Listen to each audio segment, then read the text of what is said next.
Bom dia, moçada! Tudo bem com vocês?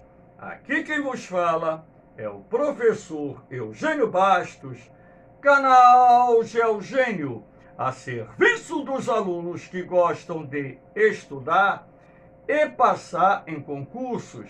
Moçada, vamos fortalecer o canal, se inscrevam no canal, dê aquele like, compartilhe o vídeo e ajude o professor Eugênio Bastos a democratizar o ensino da geografia.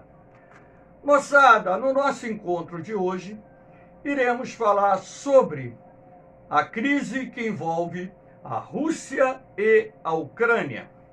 Lembrando que eu já gravei 2 vídeos, 2 aulas sobre a crise entre Rússia e a Ucrânia. Sendo assim, esta é a 3ª aula que trata sobre o assunto, abordando os temas mais atuais desse eminente conflito que provavelmente envolverá 2 das ex-repúblicas que compunham a União Soviética. Espero que vocês gostem do nosso encontro. Havendo dúvidas, faça sua pergunta na parte dos comentários, que eu terei o máximo prazer de responder. Valeu, moçada! Então, para iniciar o nosso encontro, temos aqui a imagem da bandeira da Ucrânia com um fuzil e também da bandeira da Rússia com um fuzil, simbolizando a possibilidade de um conflito armado envolvendo esses 2 países. Aqui nós temos o mapa mostrando a Ucrânia e a concentração de forças ao longo da fronteira da Rússia, Bielorrússia, Moldávia, que cercam a Ucrânia, demonstrando assim uma iminente ameaça de uma invasão militar. Lembrando que a Bielorrússia, a Moldávia e a Ucrânia eram parte componente da União Soviética. Com o desmembramento da União Soviética, alguns dos países que faziam parte dessa federação permaneceram alinhados ao governo russo. Sendo assim, a Bielorrússia e a Moldávia possuem milhares de tropas russas em seus territórios e, juntamente com a fronteira da Rússia com a Ucrânia e ainda a questão que envolve a anexação da península da Crimeia pela Rússia em 2014, nos faz perceber com clareza que a Ucrânia está, não vou dizer totalmente cercada, mas boa parte do território ucraniano está cercado por tropas russas e, em caso de guerra, nós teríamos uma invasão através de várias frentes, o que tornaria um tanto quanto pouco provável que as forças armadas da Ucrânia pudessem resistir por muito tempo uma invasão do exército russo e também dos seus aliados. Vamos analisar essa crise dentro do contexto mais atual, uma vez que, como eu disse anteriormente, essa é a 3ª aula que aborda esse tema. Aqui nós temos a concentração de forças da Rússia próximas à fronteira com a Ucrânia. As imagens dos satélites espiões norte-americanos identificaram a presença de uma grande concentração não só de tropas, mas também de equipamentos militares ao longo da fronteira da Rússia com a Ucrânia. O governo do presidente Vladimir Putin alega que a Rússia tem todo o direito de manter em seu território, em qualquer parte do seu território, efetivos militares e que tal concentração de tropas faz parte de uma manobra militar rotineira, ou seja, de um treinamento militar. Mas a gente sabe que manobras militares também não utilizam mais de 100 mil soldados. O efetivo é bem menor. O adestramento de tropas não emprega uma grande quantidade de equipamentos militares e muito menos uma grande quantidade de soldados. E não é só isso.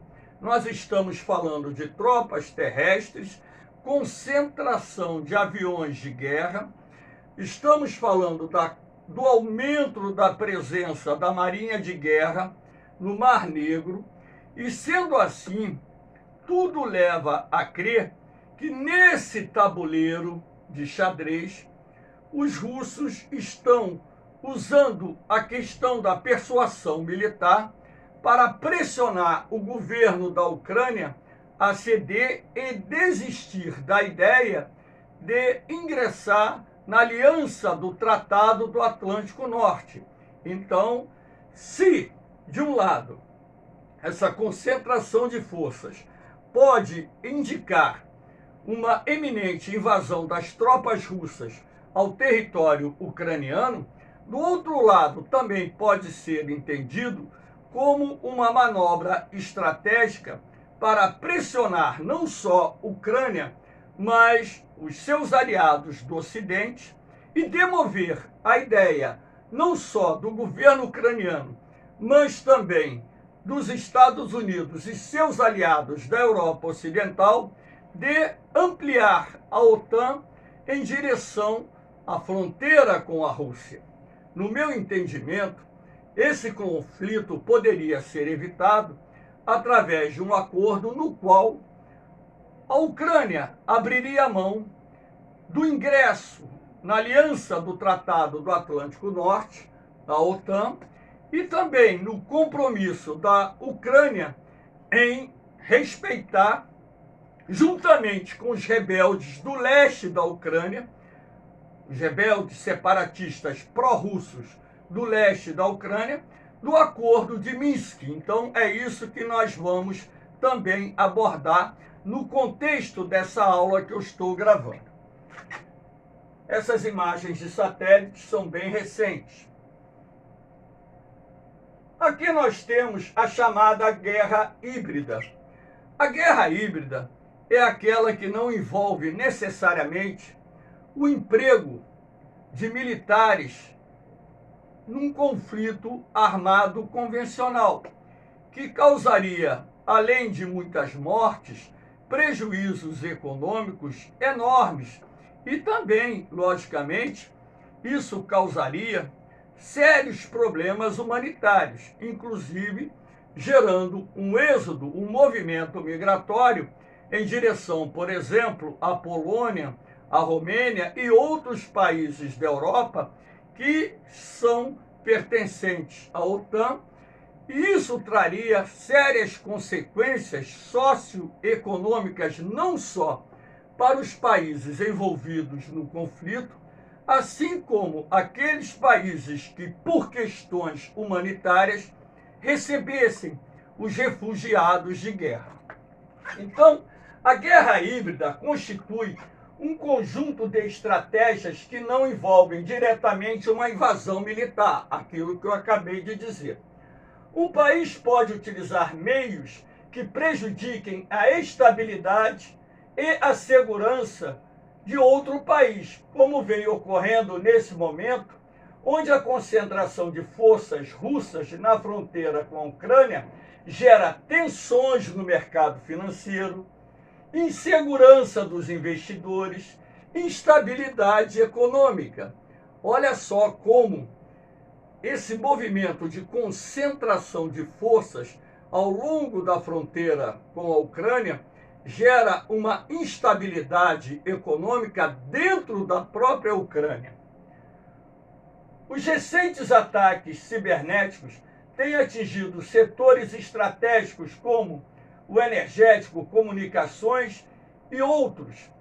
A difusão de fake news, desinformação, migrações e etc. também constitui uma estratégia utilizada para gerar desestabilidade ou simplesmente instabilidade.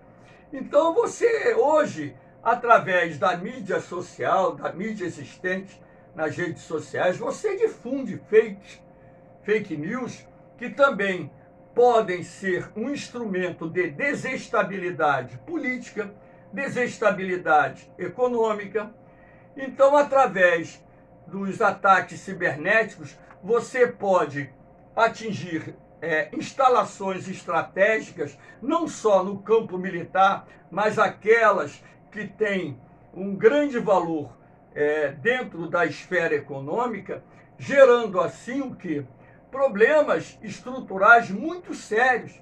E os cyberataques, eles são dificilmente identificados no contexto da sua origem. Então, você pode pressupor, e a probabilidade de esses ataques estarem sendo oriundos da Rússia ser muito grande. Você não tem como comprovar que esses ataques estão sendo feitos por russos. A probabilidade de estarem sendo feitos por russos é enorme, mas você não tem como comprovar de onde estão partindo esses ataques cibernéticos que nos últimos dias se intensificaram contra alvos estratégicos da Ucrânia.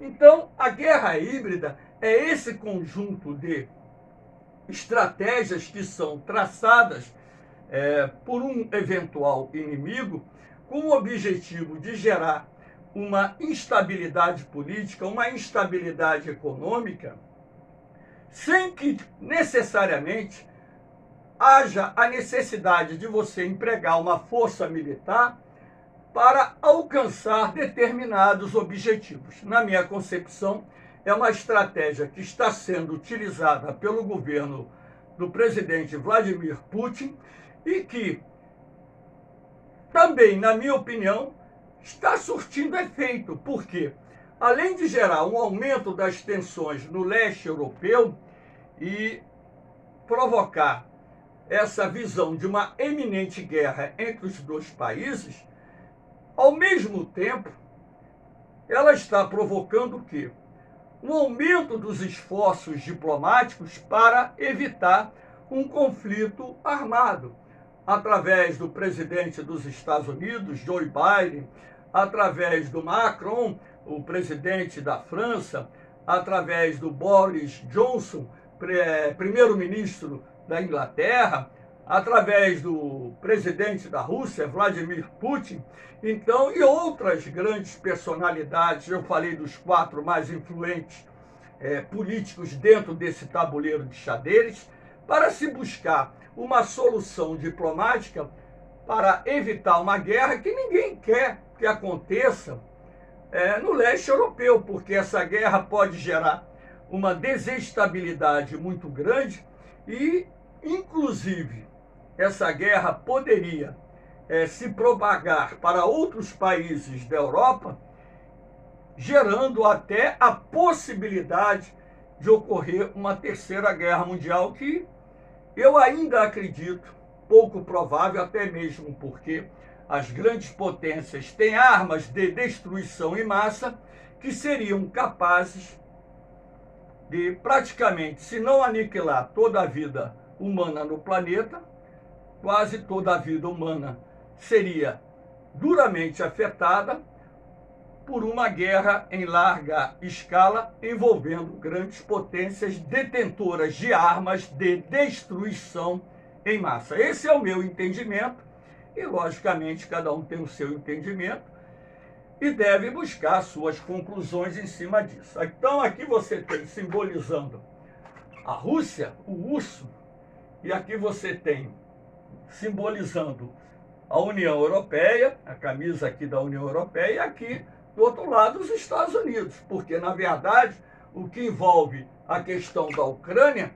é um jogo de interesses, não só políticos, econômicos e também interesses militares.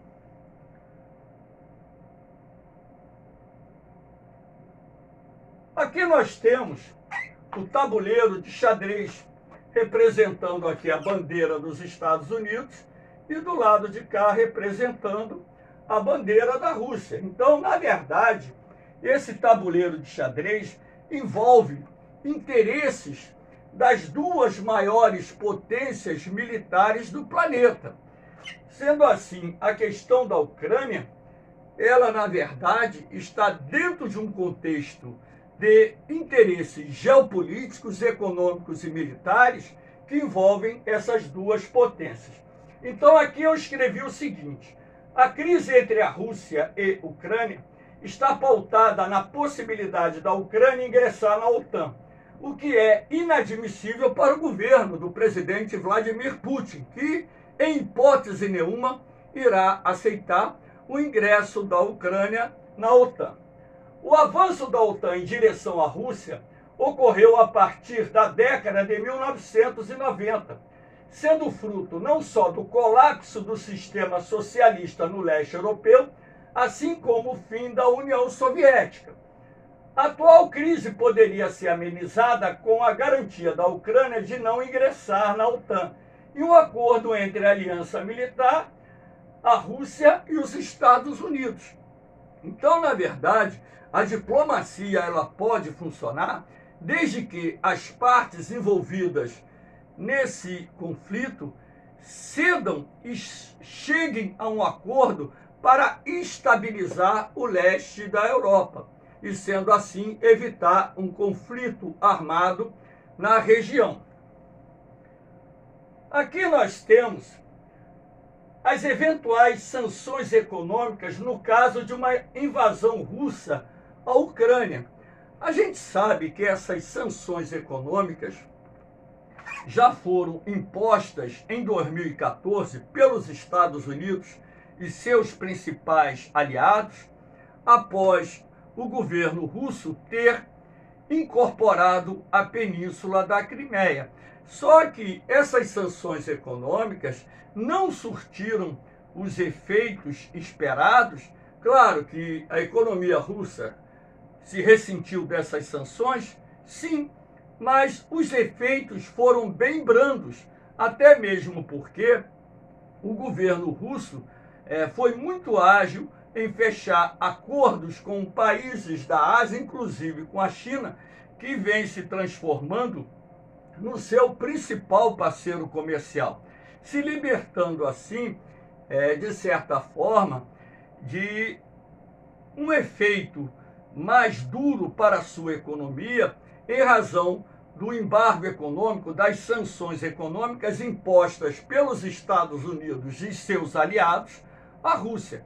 Assim como aconteceria agora caso a Rússia invadisse a Ucrânia e os Estados Unidos e seus aliados decidissem impor sanções econômicas à Rússia. Então aqui eu coloquei o seguinte: os Estados Unidos e seus aliados da Europa Ocidental ameaçaram impor severas sanções econômicas à Rússia em caso de guerra com a Ucrânia.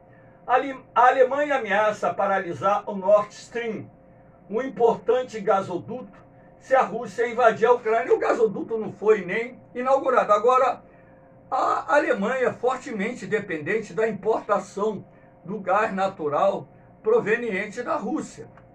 Então, cerca de 50% de todo o gás utilizado na Alemanha, e esse gás natural é uma importante fonte de energia para a Alemanha, provém da Rússia. Então, se a Alemanha, por exemplo, paralisar a compra do gás russo, ela vai ter que buscar alternativas no mercado internacional. E isso não é muito fácil de ser feito num curto espaço de tempo. Então, vai ter que se buscar alternativas energéticas que possam minimizar os impactos da não importação do gás natural proveniente da Rússia. O governo norte-americano ameaça impor sanções financeiras à Rússia e um embargo comercial juntamente com seus aliados da Europa Ocidental. Isso já foi feito em 2014 e não surtiu aqueles efeitos que os americanos pensaram que iria surtir após a Rússia ter anexado a Crimeia. Lembrando que o parlamento da Crimeia, que é uma província ucraniana de maioria russa, decidiu pela independência da Ucrânia e solicitou à Rússia a anexação. E o governo russo, consequentemente até mesmo pelo valor estratégico da península da Crimeia, aprovou a incorporação da Crimeia, que passou a fazer parte da Federação Russa. Lembrando que lá na península da Crimeia existe a base de Sebastopol, que é a mais importante base naval russa no Mar Negro, que estrategicamente falando, a península da Crimeia é de grande valor para os russos. Aqui nós temos os protestos de ucranianos. Milhares de ucranianos saíram nessa última semana, hoje é dia 13 de fevereiro de 2022, então milhares de ucranianos nas mais importantes cidades do país saíram às ruas para protestar contra o governo russo e dessa forma gerar uma pressão para que se busque uma solução diplomática negociada para evitar um eminente conflito entre as duas partes. Aqui nós temos a diplomacia para evitar a guerra. Eu destaquei aqui 5 pontos que podem ser utilizados, pautados para evitar um conflito armado. O primeiro, persuadir o presidente Putin, fazendo entender os custos econômicos e humanos de uma guerra. Então, através da persuasão, a diplomacia poderia levar o presidente russo, Vladimir Putin, a entender que uma guerra traria não só um alto custo econômico, como também um elevado custo humanitário. Enfim, o presidente Putin tem negado que haja a intenção da Rússia invadir a Ucrânia, acusando os Estados Unidos, por exemplo, de propagar informações que não condizem com a verdade e que a Rússia tem todo o direito de concentrar forças ao longo das suas fronteiras, fazer manobras militares em seu território, e isso ninguém pode interferir nos assuntos internos do governo russo ou da própria Rússia. Estabelecer um novo acordo entre a Rússia e a OTAN para evitar o conflito, ou seja, esse acordo envolveria um compromisso da Ucrânia de não ingressar na OTAN. Isso, de certa forma, no meu entendimento, acalmaria as tensões na região, porque a grande preocupação da Rússia no momento é a Ucrânia vir fazer parte da OTAN, até mesmo porque a Ucrânia tem uma grande extensão de fronteiras com a Rússia. Restabelecer os acordos de Minsk, estabelecido entre a Ucrânia, a Rússia e os rebeldes separatistas do leste da Ucrânia. Esse acordo foi firmado em 2014, então seria necessário restabelecer esse acordo entre as partes envolvidas para também apaziguar os ânimos, evitando assim um conflito armado entre a Rússia e a Ucrânia. Transformar a Ucrânia num país neutro, assim como a Finlândia. Então, se a Ucrânia, por opção, buscar a neutralidade, ou seja, em relação aos Estados Unidos, à OTAN, à Europa Ocidental, em relação à Rússia, isso também ajudaria a apaziguar os ânimos. O governo ucraniano abrir mão de entrar na OTAN também seria uma medida interessante que evitaria um conflito armado entre a Ucrânia e a Rússia. Aqui nós temos os 4 mais importantes personagens envolvidos no momento nessa questão que envolve a possibilidade de um conflito armado entre a Rússia e a Ucrânia. Aqui nós temos o presidente Macron, da França, o Vladimir Putin, da Rússia, Joe Biden, dos Estados Unidos, e aqui o Boris Johnson, primeiro-ministro da Inglaterra. Então, esses 4 personagens, que são líderes das 4 maiores potências militares que estão dentro desse contexto geopolítico que envolve a questão da Ucrânia e a ameaça de uma guerra no leste europeu, estão buscando, através de negociações, uma forma de se evitar o conflito que, sinceramente, todos nós esperamos, porque guerra só traz morte, dor, sofrimento e prejuízos econômicos.